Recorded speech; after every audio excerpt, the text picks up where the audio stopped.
Hi, Netravati kitchen channel ನೋಡುತ್ತಿರುವ ನಿಮ್ಮೆಲ್ಲರಿಗೂ ನೇತ್ರಾವತಿ ಮಾಡುತ್ತಿರುವ ನಮಸ್ಕಾರಗಳು.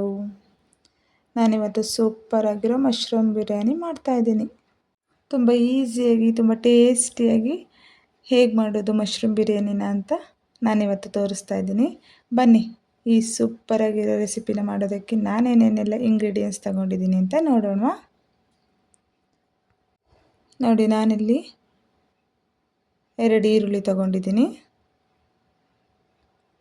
ಒಂದು ಸ್ವಲ್ಪ ಬಟಾಣಿ ಕಾಳು ತೊಗೊಂಡಿದ್ದೀನಿ, ಹಸಿ ಬಟಾಣಿ, ಮತ್ತು 1 ಬೌಲ್ ಕೊತ್ತಂಬರಿ ಸೊಪ್ಪು, 2 ಟೊಮೊಟೊ, 1 ಬೌಲ್ ಪುದೀನ ಸೊಪ್ಪು ಮತ್ತು ಶುಂಠಿ ಬೆಳ್ಳುಳ್ಳಿ ಪೇಸ್ಟ್ ತೊಗೊಂಡಿದ್ದೀನಿ. ಸ್ಟಾರು ಮೊಗ್ಗು, ಮರಾಠಿ ಮೊಗ್ಗು, ಪಲಾವ್ ಎಲೆ, ಸ್ವಲ್ಪ ಚಕ್ಕೆ ತೊಗೊಂಡಿದ್ದೀನಿ, 1 spoon biryani masala powder, 1/4 tea spoon ಅಡುಗೆ ಅರಿಶಿನ ಪುಡಿ, 1 ಸ್ಪೂನು ಧನಿಯಾ ಪೌಡ್ರು, 1 ಸ್ಪೂನು ಅಚ್ಚ ಪುಡಿ ತೊಗೊಂಡಿದ್ದೀನಿ. ಇವಾಗ ನೋಡಿ, ಮಶ್ರೂಮ್ನ ನೀಟಾಗಿ ಕಟ್ ಮಾಡಿಬಿಟ್ಟು ನಾನು ತೊಳೆದಿಟ್ಕೊಂಡಿದ್ದೀನಿ. ತುಂಬ ಚೆನ್ನಾಗಿ ಕ್ಲೀನ್ ಮಾಡಿ ನೀಟಾಗಿ ತೊಳೆದು ಎತ್ತಿಟ್ಕೊಂಡಿದ್ದೀನಿ. ನೋಡಿ ಒಂದು ಮಶ್ರೂಮಲ್ಲಿ 4 ಭಾಗ 4 ಪೀಸ್ನ ಕಟ್ ಮಾಡಿಟ್ಕೊಂಡಿದ್ದೀನಿ. ಓಕೆ, ಇವಾಗ ನಾವು ಮಾಡೋಣ ಬನ್ನಿ. ಒಂದು ಕುಕ್ಕರ್ ಇಟ್ಕೊಂಡು ಕುಕ್ಕರ್ ಬಿಸಿ ಆದಮೇಲೆ ಒಂದು 4-5 ಸ್ಪೂನು ಎಣ್ಣೆ ಹಾಕ್ಕೊಳ್ಳೋಣ. ಎಣ್ಣೆ ಚೆನ್ನಾಗಿ ಬಿಸಿ ಆಗಲಿ. ಇವಾಗ ಪಲಾವ್ ಎಲೆ, ಮೊಗ್ಗು, ಸ್ಟಾರ್ ಎಲ್ಲ ಹಾಕ್ಕೊಂಡು ನೀಟಾಗಿ ಫ್ರೈ ಮಾಡ್ಕೊಳ್ಳೋಣ. ಇದ್ರ ಜೊತೆಗೇ ಈರುಳ್ಳಿ ಸೇರಿಸ್ಕೊಂಡು ಚೆನ್ನಾಗಿ ಫ್ರೈ ಮಾಡ್ಕೊಳ್ಳೋಣ.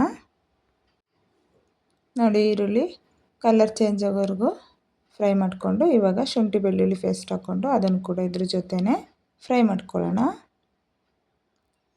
ಇದು ಫ್ರೈ ಆದಮೇಲೆ ಟೊಮೊಟೊ ಹಾಕ್ಕೊಂಡು ಟೊಮೊಟೊ ಕೂಡ ಚೆನ್ನಾಗಿ ಸ್ವಲ್ಪ ಮೆತ್ತಗಾಗೋವರೆಗೂ ಫ್ರೈ ಮಾಡ್ಕೊಳ್ಳೋಣ. ಇವಾಗ ಟೊಮೊಟೊ ಫ್ರೈ ಆಗಿದೆ. ಇವಾಗ ನಾನು ಇದಕ್ಕೆ ಖಾರದ ಪುಡಿ, ಧನಿಯಾ ಪೌಡ್ರು, ಅಡುಗೆ ಅರಿಶಿನ ಪುಡಿ, ಬಿರಿಯಾನಿ ಮಸಾಲೆ ಎಲ್ಲನೂ ಸೇರಿಸ್ಕೊಳ್ತಾ ಇದ್ದೀನಿ. ಇದನ್ನು ಚೆನ್ನಾಗಿ ಮಿಕ್ಸ್ ಮಾಡ್ಕೊಳ್ಳೋಣ. ನೋಡಿ, ಚೆನ್ನಾಗಿ ಈ ರೀತಿ ಫ್ರೈ ಮಾಡ್ಕೊಳ್ಬೇಕು. ಇವಾಗ ಇದಕ್ಕೆ ಪುದೀನ ಸೊಪ್ಪು ಮತ್ತು ಕೊತ್ತಂಬರಿ ಸೊಪ್ಪು ಎರಡನ್ನೂ ಸೇರಿಸ್ಕೊಂಡು ಚೆನ್ನಾಗಿ ಮಿಕ್ಸ್ ಮಾಡ್ಕೊಳ್ಳೋಣ. ಇವಾಗ ಬಟಾಣಿ ಕಾಳು ಹಾಕ್ಕೊಳ್ತಾ ಇದ್ದೀನಿ. ನೋಡಿ, ಹಸಿ ಬಟಾಣಿ ಹಾಕ್ಕೊಂಡಿದ್ದೀನಿ, ನೀವು ನೆನೆಸ್ಬಿಟ್ಟು ಕೂಡ ಹಾಕ್ಕೊಳ್ಬೋದು. ಇವಾಗ ಮಶ್ರೂಮ್ ಹಾಕ್ಕೊಂಡು ಚೆನ್ನಾಗಿ ಮಿಕ್ಸ್ ಮಾಡ್ಕೊಳ್ಳೋಣ ಮಸಾಲೆ ಜೊತೆಗೆ ಇದನ್ನು ಏನಿಲ್ಲ ಅಂದ್ರೂ ಒಂದು 2 ನಿಮಿಷ ಫ್ರೈ ಮಾಡ್ಕೊಳ್ಬೇಕು. ಈಗ ರುಚಿಗೆ ತಕ್ಕಷ್ಟು ಉಪ್ಪು ಹಾಕ್ಕೊಂಡು ಚೆನ್ನಾಗಿ ಫ್ರೈ ಮಾಡ್ಕೊಳ್ಳೋಣ. ಉಪ್ಪಾಕಿ ಫ್ರೈ ಮಾಡೋದ್ರಿಂದ ಚೆನ್ನಾಗಿ ಅದು ಮಶ್ರೂಮ್ ನೀರು ಬಿಡುತ್ತೆ. ನೋಡಿ, ಈ ರೀತಿ ಚೆನ್ನಾಗದು ಎಣ್ಣೆ ಬಿಡೋವರೆಗೂ ನಾವು ಒಂದು 2 ನಿಮಿಷ ಚೆನ್ನಾಗಿ ಫ್ರೈ ಮಾಡ್ಕೊಳ್ಬೇಕು. ಈ ರೀತಿ ಮಾಡೋದ್ರಿಂದ ಮಶ್ರೂಮ್ ತುಂಬ ಟೇಸ್ಟಿಯಾಗಿ ಬರುತ್ತೆ ಬಿರಿಯಾನಿ. ಹಾಗಾಗಿ ನೋಡಿ, ಈ ರೀತಿ ಚೆನ್ನಾಗಿ ಫ್ರೈ ಆದಮೇಲೆ ಇವಾಗ ನಾನು ಇದಕ್ಕೆ ಅಕ್ಕಿನ ಹಾಕ್ಕೊಳ್ತಾ ಇದ್ದೀನಿ. 1 ಗ್ಲಾಸಷ್ಟು ಅಕ್ಕಿನ ನೀಟಾಗಿ ತೊಳೆದ್ಬಿಟ್ಟು ಒಂದು 10 ನಿಮಿಷ ನೆನೆ ಹಾಕಿದ್ದೆ ಫಸ್ಟೇ. ಅದನ್ನು ಇವಾಗ ಅಕ್ಕಿ ಹಾಕ್ಕೊಂಡು ಚೆನ್ನಾಗಿ ಮಿಕ್ಸ್ ಮಾಡ್ಕೊಳ್ಳೋಣ.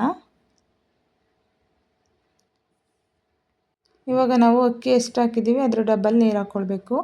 ನಾನು 1 ಗ್ಲಾಸ್ ಅಕ್ಕಿಗೆ 2 ಗ್ಲಾಸ್ ನೀರು ಹಾಕ್ಕೊಳ್ತಾ ಇದ್ದೀನಿ. ಇದನ್ನು ನೀರು ಹಾಕ್ಕೊಂಡು ನೀಟಾಗಿ ಮಿಕ್ಸ್ ಮಾಡ್ಕೊಳ್ಳೋಣ. ಈ ರೀತಿ ಚೆನ್ನಾಗಿ ಮಿಕ್ಸ್ ಮಾಡಿ ಇದೊಂದು ಕುದಿ ಬರೋವರೆಗೂ ಹಾಗೇ ಬಿಡೋಣ. ನೋಡಿ, ಇವಾಗ ಕುದೀತಾ ಇದೆ ಅಲ್ವಾ. ಇವಾಗ ಇನ್ನೊಂದು ಸಲ ಚೆನ್ನಾಗಿ ಮಿಕ್ಸ್ ಮಾಡಿಬಿಟ್ಟು ನೋಡಿ, ಈ ರೀತಿ ಚೆನ್ನಾಗಿ ಮಿಕ್ಸ್ ಹೊಡ್ಕೊಳ್ಳೋಣ. ಇವಾಗ ಇದಕ್ಕೆ ನಾನು ಕುಕ್ಕರ್ ಕ್ಯಾಪ್ ಕ್ಲೋಸ್ ಮಾಡಿಬಿಟ್ಟು 2 ವಿಷಲ್ ಹಾಕಿಸ್ಕೊಳ್ತೇನೆ.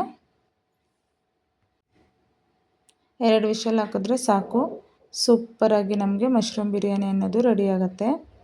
ಬನ್ನಿ, ಇವಾಗ 2 ವಿಷಲ್ ಆಗಿದೆ. ಇವಾಗ ನಾನು ಕುಕ್ಕರ್ನ ಓಪನ್ ಮಾಡಿ ತೋರಿಸ್ತೀನಿ. ನೋಡಿ, ಇವಾಗ ಸೂಪರಾಗಿರೋ ಮಶ್ರೂಮ್ ಬಿರಿಯಾನಿ ರೆಡಿ ಆಯಿತು.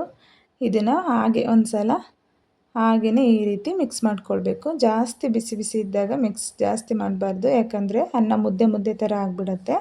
ಹಾಗೆ ಲೈಟಾಗಿ ಒಂದು ಸಲ ಮಿಕ್ಸ್ ಮಾಡಿಕೊಂಡು ಸರ್ವ್ ಮಾಡಬೇಕಾಗುತ್ತೆ. ನೋಡಿದ್ರಿಲ್ವೇ 10 ನಿಮಿಷದಲ್ಲಿ ಮಶ್ರೂಮ್ ಬಿರಿಯಾನಿನ ಹೇಗೆ ಮಾಡೋದು ಅಂತ ಹೇಳ್ಬಿಟ್ಟು. ತುಂಬ ಟೇಸ್ಟಿಯಾಗಿರುತ್ತೆ. ನೀವೊಮ್ಮೆ ಟ್ರೈ ಮಾಡಿ. ಹಾಗೆ ಇಷ್ಟ ಆದರೆ ಪ್ಲೀಸ್ ಲೈಕ್, ಕಮೆಂಟ್, ಶೇರ್ ಮಾಡೋದನ್ನು ಮಾತ್ರ ಮರಿಬೇಡಿ. ಇದೇ ರೀತಿ ಹೊಸ ರೆಸಿಪಿಗಳನ್ನ ನೀವು ನೋಡ್ಬೋದು. ಮಸಾಲೆ ರುಬ್ಬದೇನೆ ತುಂಬ ಈಸಿಯಾಗಿ ರುಚಿ ರುಚಿಯಾಗಿ ಮಶ್ರೂಮ್ ಬಿರಿಯಾನಿ ಹೇಗೆ ಮಾಡೋದು ಅಂತ ನೋಡಿದ್ರಿ ಅಲ್ವಾ. ಎಲ್ರಿಗೂ ಇಷ್ಟ ಆಯಿತು ಅಂದ್ಕೊಳ್ತೀನಿ. ಇಷ್ಟ ಆದರೆ ಪ್ಲೀಸ್ ನನ್ನ ಚಾನಲ್ನ ಸಬ್ಸ್ಕ್ರೈಬ್ ಮಾಡಿಕೊಂಡು ಸಪೋರ್ಟ್ ಮಾಡಿ. Thank you so much for watching.